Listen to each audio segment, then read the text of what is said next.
There were a lot of games in 2017 that I really, really wanted to like and get more of a chance to play, but for whatever reason, I was put off by them eventually. But I think you guys might like them more because if you can get through their issues, they are great games underneath.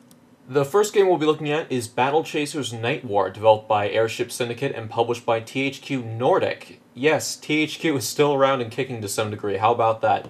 This is a Western turn-based RPG based on the Battle Chasers series of comics from the 90s, so it looks like that back in the day, the comics just ended on a cliffhanger, and the creator apparently went to pursue video game design, and now he's here today making this spiritual successor to these comics, and apparently there's going to be a new series of comics releasing after this game, which is pretty cool. As for the game itself, I'd say it's quite good, but after 5 hours I'm a bit burned out already. The biggest problem with Battle Chasers is motivation. You control a crew of various personalities and talents through a mysterious island. Two of your crew went missing after an encounter, and you are trying to find them. Sounds fun, but the worst part is that the game doesn't do a great job of developing characters or its world to be interesting enough, even though it does try, and the characters are fairly interesting to some degree, but for players new to the series, it kind of feels like you're being dropped into an ocean and expected to swim. So your immediate goal is to find two characters you know nothing about with characterizations that don't really grab you in a world that isn't very interesting, at least for the first 5 hours. Getting through all that is a big hill to climb, even for a turn-based RPG. What it really could have used was a new protagonist character that would get introduced to this world and characters in a more compelling way, so that players feel like they are really a part of the story rather than just watching it play out like a movie or comic book. It could have also benefited from a prologue chapter where you get better acquainted with all the main characters before two of them go missing. So with this in mind, the gameplay really has to pick up the slack. So does it? I'd say it does, and it's pretty great. Attacking enemies feels very satisfying. You quickly learn a wide variety of attacks and abilities, and while the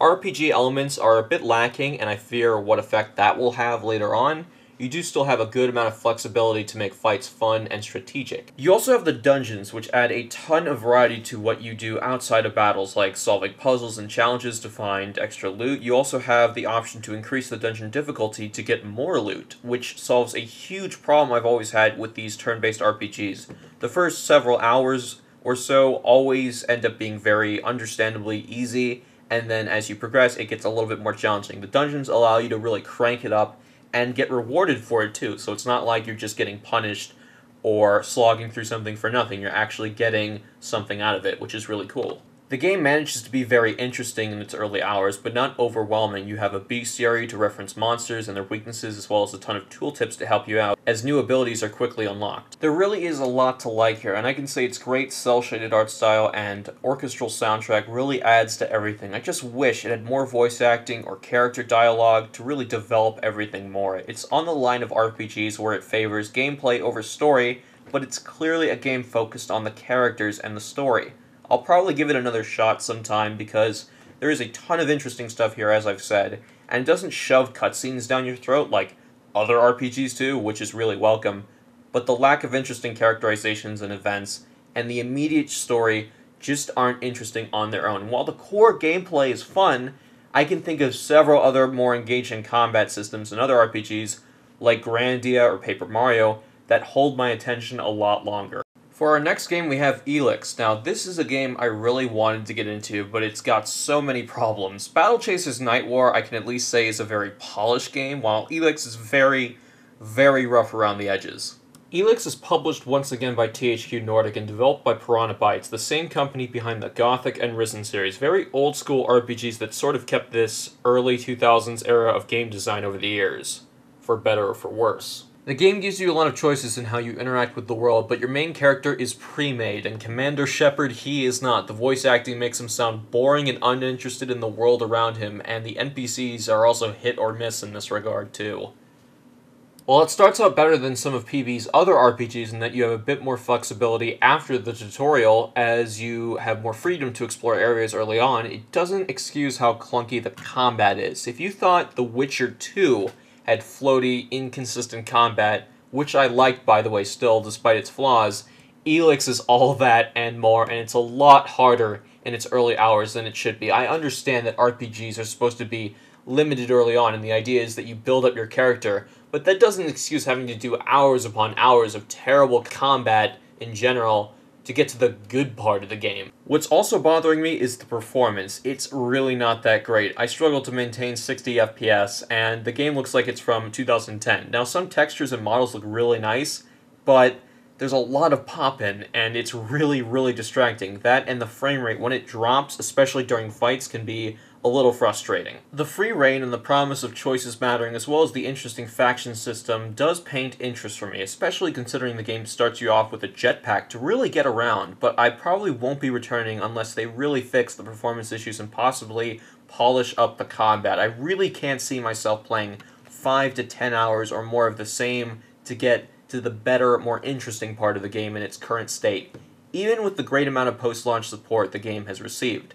I just can't get over the mediocre to bad voice acting and the really clunky combat. That's a real killer for me, but I do really see potential in this game for the later hours and what it's trying to do if it improves. I'm kind of still on the melee combat.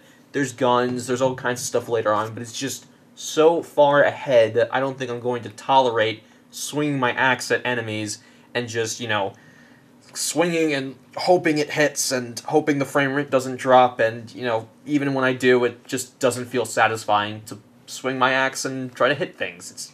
It's not fun to hit things. For our final game, we have Hand of Fate 2 by Defiant Development. Hand of Fate is a really interesting narrative-driven adventure game series. The first game was very simplistic. It was like a choose-your-own-adventure with great narration and writing combined with a God of War light combat system. The biggest shortcoming was, unfortunately, the combat. While the context for scenarios was really great, the combat felt floaty, weapons lacked good feedback, and there weren't any interesting combos or weapons to really spice the game up in a significant way. With the sequel, they expanded the game in a major way with free DLC already arriving. Unfortunately, the combat still needs a lot of work. The scenarios are longer, but that also means that if you die, they can be a total slog to get through again, and with the dodgy combat returning, with floaty attacks and limited enemy types with little to deal with them, it's not great. Add this to the awful returning auto-lock system with the camera, and you're going to have some rough times. The game is great in short bursts, as each area you go to is like its own contained adventure that leads to a new one, coupled with rewards at the end to try to keep you going. The atmosphere is fantastic. It's much stronger than the first. Enemies are more detailed, with different varieties fighting you. As previously mentioned, there's more voice acting, more interesting scenery, better graphics, and the man across the table returns as great as ever as he chimes in to narrate your adventure. The game paints amazing scenarios for you, especially with its music and how in between fights you always have a degree of tension, but it also works to calm you down and motivate you like, okay, I think I can do this, I think I can beat these guys.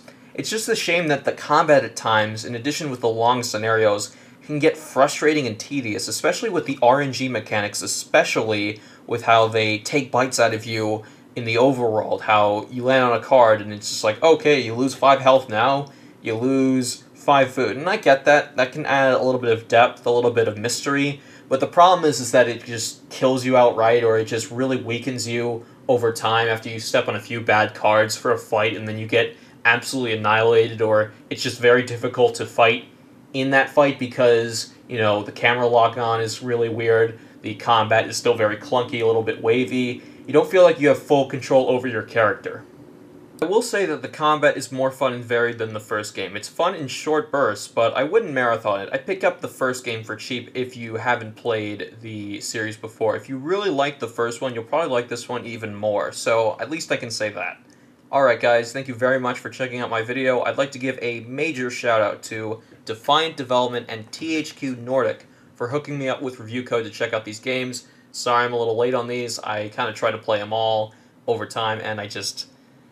yeah, like I said, I eventually dropped them. I wanted to play a little bit more to review, but I just couldn't really put myself through it.